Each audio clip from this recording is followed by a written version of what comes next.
To avoid fainting, keep repeating. It's only a movie. Only a movie. Only a movie.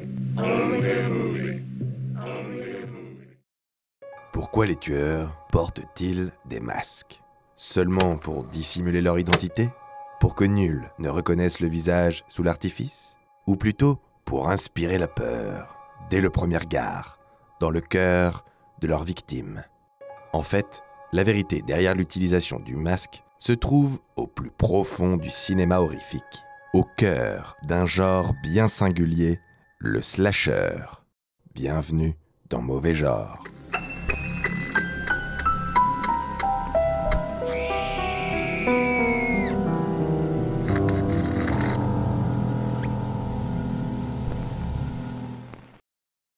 Comme pour tous les genres, la tradition des masques dans le monde du slasher movie prend racine dans une théorie bien de chez nous. En 1970, le japonais Mori Masahiro, un roboticien de renom, développe l'idée selon laquelle plus un robot androïde est similaire à un être humain, plus ses imperfections nous paraissent monstrueuses. Un être nous ressemblant aux mouvements plus lents, plus réguliers ou plus saccadés, dont les expressions ou les rides seraient trop différents des nôtres pour paraître totalement naturels, aurait ainsi tendance à nous terrifier sans que l'on puisse l'expliquer. On a appelé ce phénomène la vallée dérangeante. Ce concept, hérité en partie des travaux de Freud, fait référence à une peur inhérente à l'être humain, la peur de ce qui cherche à l'imiter. Et cette idée avait déjà inspiré le 7e art, 11 années plus tôt. C'est là que commence notre voyage. Let's get high. Dans Les yeux sans visage de Georges Franju, le personnage principal, campé par Edith Cobb, porte un masque aussi terrifiant qu'il est inexpressif. Ce visage de plastique, apparemment sans vie ni émotion, cache en réalité la tristesse d'une jeune femme défigurée, nostalgique de sa beauté naturelle d'antan. Ici, le masque est une protection, un camouflage, qui nous empêche de voir le véritable aspect du personnage.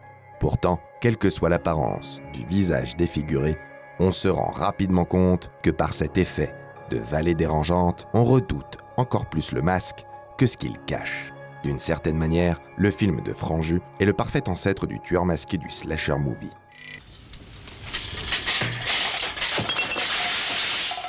Tout le concept de ce genre repose sur les meurtres d'un plus ou moins grand nombre de victimes traquées sans relâche par un assassin sans pitié. Et qu'y a-t-il de plus charismatique qu'un tueur que rien n'arrête? Une fatalité aussi dangereuse et inéluctable que la mort elle-même. Alors, il a fallu styliser ces tueurs en leur faisant porter des masques. Le nom slasher lui-même signifie surineur ou poignardeur. Né de l'héritage du giallo, un genre littéraire puis cinématographique italien mettant en scène des enquêtes aux thématiques horrifiques, il va s'imposer comme une norme du cinéma d'exploitation américain. Un succès que n'auraient sûrement pas renié les pères du giallo Dario Argento ou Mario Bava. En 1978, dans les salles obscures, le monde est traumatisé par le masque de Michael Myers. Pourtant, au premier abord, rien dans ce masque ne semble attiser la peur. Il est à l'origine le simple visage de William Shatner, un produit dérivé à l'effigie du Kirk de Star Trek.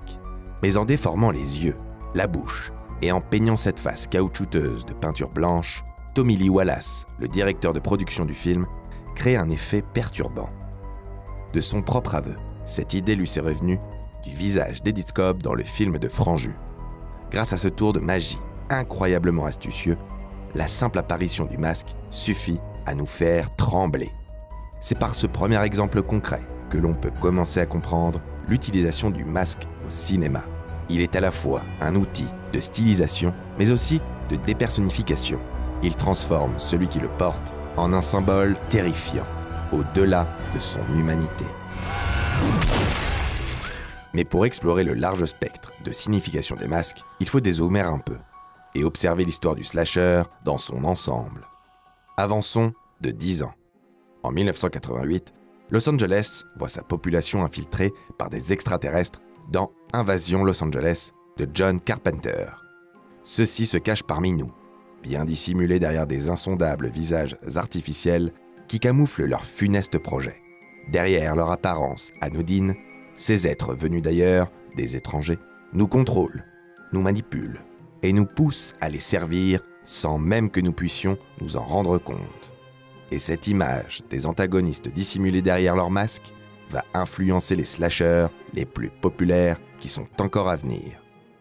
Nous sommes maintenant en 1996 et le Ghostface de Scream terrifie toute une génération d'adolescents.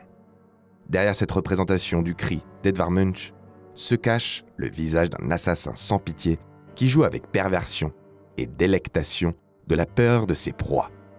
Scary movie. You like scary movies? Uh-huh. What's your favorite scary movie? Et nous voici en 2004.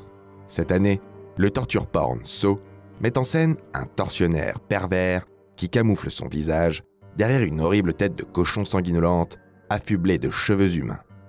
En plus de la thématique perverse et abjecte de la représentation animale sur le corps humain, le masque, plus que de dépersonnifier l'antagoniste, nous laisse nous demander quel genre d'homme peut se cacher derrière de tels actes.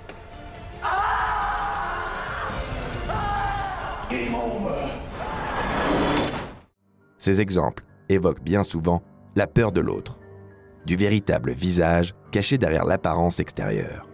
Et c'est là que réside l'une des significations du masque, juste bien caché dans la paranoïa humaine.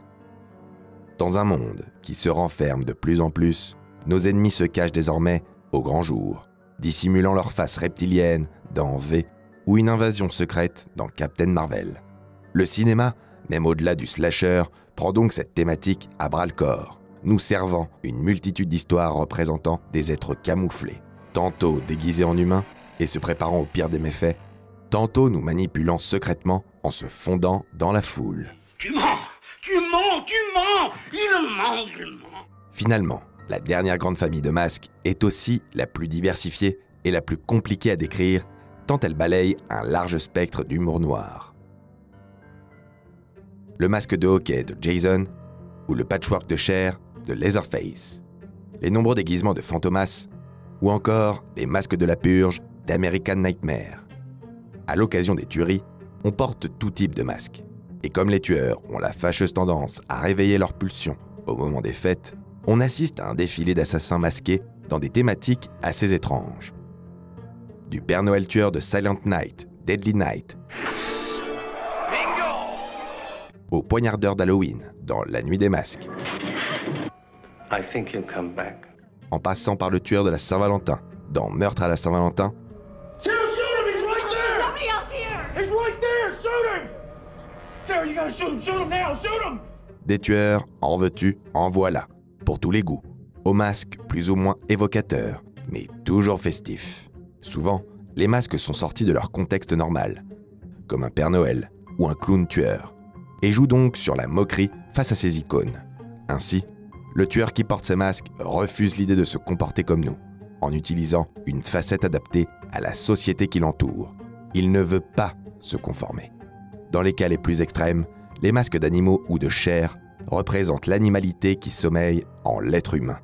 L'assassin embrasse sa condition animale, son instinct de prédateur, et montre ainsi qu'il rejette toute idée de conformité au monde social.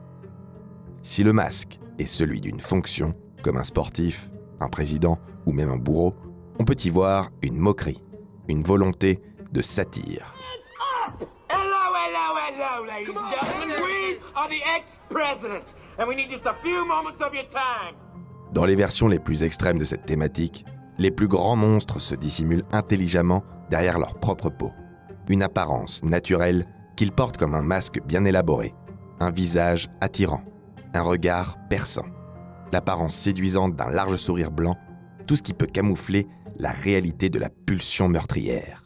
De American Psycho à Hannibal Lecter, en passant par Norman Bates, les prédateurs les plus terrifiants savent parfaitement comment jouer de leur propre corps, comme on jouerait d'un déguisement.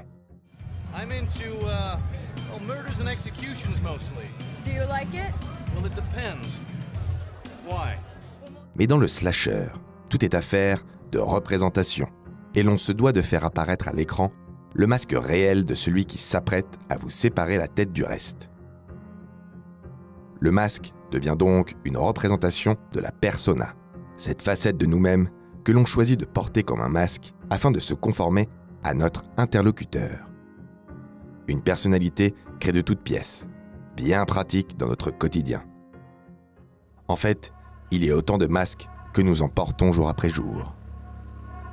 Nous voilà au terme de notre voyage. Le masque est donc un outil diablement efficace du monde de l'angoisse. Un élément aussi esthétique que signifiant. Nous avons ouvert la porte pour comprendre le genre du slasher, et il reste de nombreux recoins du cabinet des horreurs à explorer. Mais c'est une autre histoire que nous évoquerons un autre jour. Maintenant que vous comprenez la signification du masque, vous pouvez vous-même le revêtir. Mais n'oubliez pas, parfois, ce n'est pas vous qui contrôlez le masque, c'est le masque qui vous contrôle.